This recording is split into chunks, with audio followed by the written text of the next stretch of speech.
বলতো বিলাসী গল্পটি কে লিখেন? মাসিপিসি গল্পটি কে লিখেন? বলতে পারতেছো না? তাহলে খেয়াল করো, বিলাসীর শেষে কি আছে? দন্ত স। তারপর শরতের শুরুতে কি আছে? তালব্য স। অর্থাৎ স একটা উচ্চারণ আসে। তাহলে বিলাসী কে লিখেন? শরৎচন্দ্র চট্টোপাধ্যায়। এভাবে দন্ত সর সাথে তালব্য স মিলাবা। এই যে স কি আছে, ধ্বনি আছে, এই ধ্বনিগত একটা মিল আছে না? তাহলে বিলাসী লেখেন শরৎচন্দ্র। ঠিক সেভাবে মাসিপিসি কে লেখেন? মাসিপিসি লিখেন মানিক বন্দ্যোপাধ্যায়। মা মাসি, মা মানিক, এভাবে ম একটা কি আছে, মিল আছে। ঠিক সেরকম এই বিলাসী গল্পটি প্রথম কোন পত্রিকায় প্রকাশিত হয়? বিলাসী গল্পটি প্রথম কোন পত্রিকায় প্রকাশিত হয়? সেটা প্রকাশিত হয় ভারতী পত্রিকায়। ভারতী পত্রিকায় এই বিলাসী গল্পটি প্রকাশিত হয়। কীভাবে মনে রাখবা? এই যে ব কমন আছে, এখানে একটি ব উচ্চারণ বা ব স্বর কমন আছে।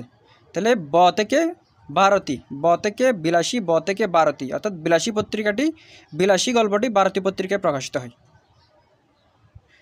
এটার ক্ষেত্রে আরও মনে রাখবা, এই ভারতী পত্রিকায় কত সালে প্রকাশিত হয়? সেটা হচ্ছে 1325 বঙ্গাব্দ, যেটাকে খ্রিস্টাব্দ নিয়ে গেলে 1918 খ্রিস্টাব্দ। অর্থাৎ এই বিলাসী গল্পটি 1325 বঙ্গাব্দ 1918 খ্রিস্টাব্দে ভারতী পত্রিকায় প্রথম প্রকাশিত হয় এবং এটি হচ্ছে শরৎচন্দ্র চট্টোপাধ্যায়ের একটি গল্প।